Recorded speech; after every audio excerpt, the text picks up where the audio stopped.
What is going on, everyone? This is Greg Hellback, and welcome to this week's Real Estate Weekly lesson. And today I'm going to talk about why cash is king. You heard it here. Cash is king, contrary to popular belief.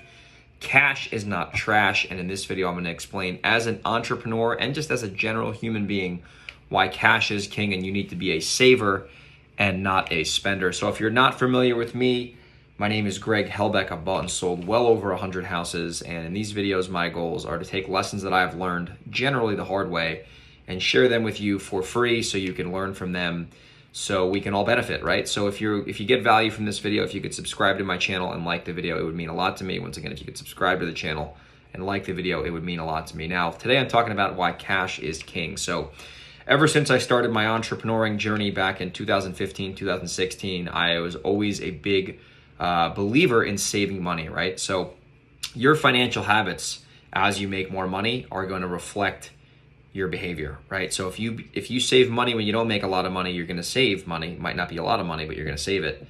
So once you start making big money, you'll start to save big money. And when you save your cash, you have options, which is my first point. When you save your money, you have options, right? When you spend your money, you don't have options because all your money is spent. So whether you're an entrepreneur or a salesperson, or maybe you're a W-2 job person right now and you make a lot of money, or you might not make a lot of money, but you save your money, you're able to have options. Maybe you don't want to work, right? If you have enough money in the bank to live for a year, you can technically retire for a year, right?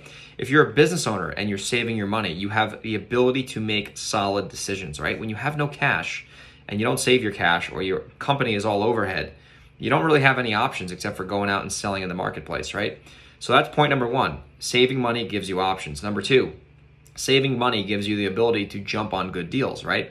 I'll give you a quick example. A good condo came across my desk a couple months ago, and I had some money in the bank. So instead of going out and financing the deal and dealing with a lender or a private lender, I said, you know what? I'm just going to pay the cash for this property, right? And if I didn't save money, I would not be able to pay cash for that property. And I'm not pounding on my chest telling you how much money I got. I'm just telling you, when you save your money strategically over time, you can jump on smoking hot deals like that. And I own that property free and clear with no mortgage. I paid cash for the property. It rents for $1,100 a month. I paid $46,000 for that property. So that's almost a 2% rule on a rental basis, which is a whole nother video. But I was able to buy that property in cash. It makes net after all expenses, $600 a month, free and clear, without any BS. And that's money in my pocket based on the money that I invested into it. Which is $46K. That property is also worth like $75, $80K right now, so that was a great deal. If I didn't have the cash on me at the time, I would have probably still bought the property, but I would have had to deal with financing, and it would have been a lot less of a good deal because I would have debt on the property versus owning it free and clear. So number two, cash allows you to jump on good opportunities at will without asking other people, right? You can just make a decision and you can buy it without anyone else telling you whether to do so or not to do so. So that's the second thing. And number three, liquidity is really peace of mind. It's similar to my first point with having the ability to have options, but when you have cash saved, it's peace of mind. I don't care about inflation. I don't care about your money's losing money in the bank, all that bullshit. If you can save a reasonable amount of money and have it in the bank, it gives you peace of mind. You can make better decisions when you have money in the bank versus not having money in the bank. So it might not feel good to save money right away because you can go out and buy something crazy, but you will have the ability to have peace of mind, which in my opinion is completely priceless, right? Peace of mind is priceless. So those are the three reasons you should always be having a saver's mindset and always try your best to put as much money in the bank as possible. In summary to this, in wrapping this video up, I'm going to share with you my strategy that I use, high level, on how I allocate money when we buy and sell real estate so we can ultimately buy and hold real estate. So when income comes in from a piece of property we generally sold, I take some of that money and I divide it up into little buckets I've created. And every single bucket I created is its own separate bank account. So money comes in, I put money aside for taxes because you're going to have to pay taxes. I put money direct. So the second thing after taxes, I put money into a savings account. So before I pay all my overhead, I pay myself first, which is a principle that has been popularized in a book called The Richest Man in Babylon. So I put money away for taxes because you need to pay taxes, or you generally need to pay taxes if you make a good amount of money. I pay myself, then I pay my company, and the way I pay my companies are in two ways. I pay my marketing account and I pay my overhead account. So I pay marketing first because marketing brings revenue in the door, and then secondly, I pay the overhead account so we can keep the lights on here. After that, I put money in my personal accounts, like my checking account and my bills account. So I have two different checking accounts.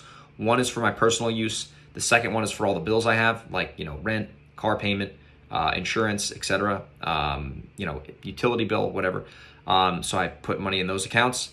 Then I put money in a fun account, which is money I have just to use to do whatever I want with, to have fun, go on a trip, do this, do that, go out to dinner. I put money into a giving account, which is money I use strategically to give away to people, whether it's charity, whether it's just giving someone a lot of money as a great tip. Money I use to give away, that's accounted for. And then I'll put more money, and then I'll take the rest of that money and I'll use it to pay miscellaneous things. Maybe I got to pay a credit card balance off. Maybe I got to pay my team. Obviously, that gets allocated before. But anyway, the point of that is saving your money. Before I pay others, I pay myself, right? You got to get in the habit of paying yourself, saving your money. It's smart. It's the right thing to do. Hopefully you get value from this video and it encourages you to go save your money. And no matter how much money you're making, whether you're making a ton of money right now, maybe you're making $1 million a year, maybe you're not making a lot of money right now, maybe you're making $30K a year, there's always a way to save money. If you just have to save even 1% of your income, it's a habit that will serve you in the future. Hopefully you got value. If you did, let me know. Let me know in the comments, and subscribe to the channel, like the video. And if you want to do a deal with me, if you're in Delaware or the Hudson Valley, or actually anywhere in the country, let me know. Email me, greg@velocityhousebuyers.com. Would love to help you close your deals. Or if you want to JV with me, hit me up, greg@velocityhousebuyers.com. Talk soon. Bye-bye.